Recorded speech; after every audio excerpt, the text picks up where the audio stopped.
Everyone, this is Vani and welcome back to the channel Maths by Vani.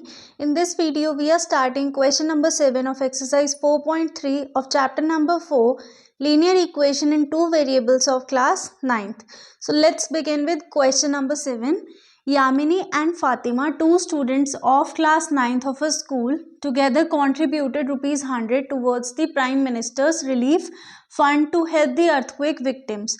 क्या है, दो students हैं 9th class के, उन्होंने क्या किया कि 100 rupees in total all in on together contributed together, यानी कि दोनों ने मिला के 100 रुपीज़ कॉन्ट्रीब्यूट करे हैं किसके लिए, प्राइम मिनिस्टर रिलीफ फंड के लिए, to help the earthquake victims. Right a linear equation which satisfies this data. ठीक है, उन्होंने कहा लीनियर इक्वेशन लिखनी है जो कि इस डेटा को सेटिस्फाई करती है. साथ ही साथ उन्होंने एक हिंट दिया है ब्रैकेट के अंदर, you may take their contributions as X and Y. ठीक है, उनके हम कॉन्ट्रीब्यूशंस को लेट करते हैं ना, रुपीज एक्स रुपीज वाई, वो हम कर सकते हैं. फिर वो कह रहे हैं draw the graph of the same. तो ग्राफ भी बनाएंगे बट पहले हम इक्वेशन बना लेते हैं. चलो अब स्टार्ट करते हैं क्वेश्चन. तो सबसे पहले इन्होंने हमें दे दिया एक्स एंड वाई, सो हम लेते हैं let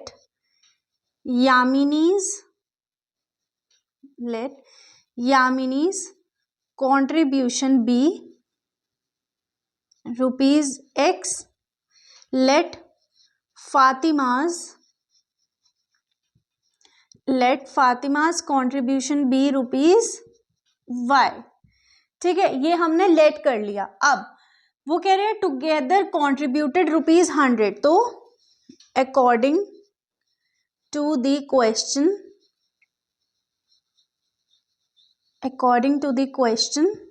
हम क्या करने वाले हैं, टुगेदर कंट्रीब्यूट किया है यानी कि x प्लस वाई. अब जैसे चलो एक चीज लेते हैं, आप हो और आपका एक फ्रेंड है. ठीक है, आप लोगों ने क्या किया कि चल भाई कंट्रीब्यूट करके ना हम पार्टी करते हैं. अब आप गए स्टॉल पे कि भाई कितने, आपने देखा कि बर्गर है, कितने का है ये, 30 रुपीज़ का बर्गर है. तो आपने क्या बोला अपने फ्रेंड से कि भाई 15 तू दे दे, 15 मैं दे देता हूँ, या हम दोनों मिलके 30 दे देते हैं. तो यानी कि आपका friend plus your contribution is equals to rupees 30. ऐसे ही यहाँ पर होगा, contribution of Yamini plus Fatima is equals to 100. तो ये हो गई हमारी इक्वेशन. अब ग्राफ बनाने के लिए, so therefore equation will be x plus Y is equals to 100. अब हमें क्या करना है, ग्राफ बनाना है. तो ग्राफ बनाने के लिए भी हमें यही इक्वेशन चाहिए होगी, x plus Y is equals to 100. अब यहाँ पर क्या करते हैं, टेबल बनाते हैं. मैंने आपको बताया दो सॉल्यूशन भी ग्राफ बनाने के लिए क्या हो जाते हैं, हमारे पास इनफ हो जाते हैं. सो यहाँ पर देखो मैंने लिया यहाँ पर x एंड ये हो गया y. ठीक है, अब अगर मैं x को 0 रखती हूँ, मैंने x को 0 रखा तो y आ गया 100. एक बार मैंने y को 0 रखा तो x आ गया 100. सो यानी कि हमारे पास पॉइंट्स कौन कौन से हो गए, 0, 100 एंड 100, 0. ठीक है, तो अब सिंपल हम इसका ग्राफ बनाएंगे. अच्छा, यहाँ पर आप ये भी ले सकते हो कि भाई हमने x रखा 50, 0 से बच्चा कंफ्यूज हो जाता है. x हमने रखा 50 तो y भी आ गया हमारा 50. बट आपको एक बार तो 0 रखना ही पड़ेगा, तो इसलिए बेटर है कि हम 0 रख के ना, देखो कितना इजी हो जाएगा, 0 और यहाँ पर आ गया 100. ठीक है, अब हम बनाते हैं हमारा ग्राफ. अगेन आपको बोल रही हूँ, ग्राफ आप लोगों को मिलेगा एग्जाम में, आपको ग्राफ पेपर पर ही बनाना है, ऐसे आप शीट पर नहीं बनाओगे डायरेक्ट. यहाँ पर देखो ये हो गया हमारा y एक्सिस एंड ये हो गया हमारा x एक्सिस. ये x, this is x dash, ये हो गया y dash and this is y.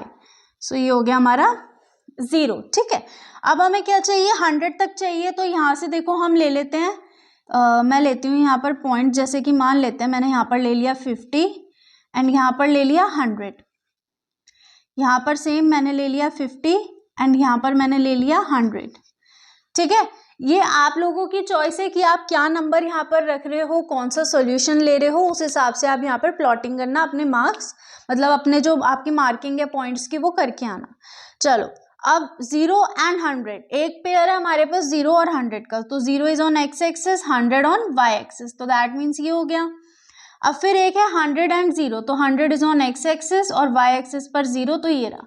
अब ये दो पॉइंट्स हमारे पास आ गए, अब हम इनको कनेक्ट करेंगे।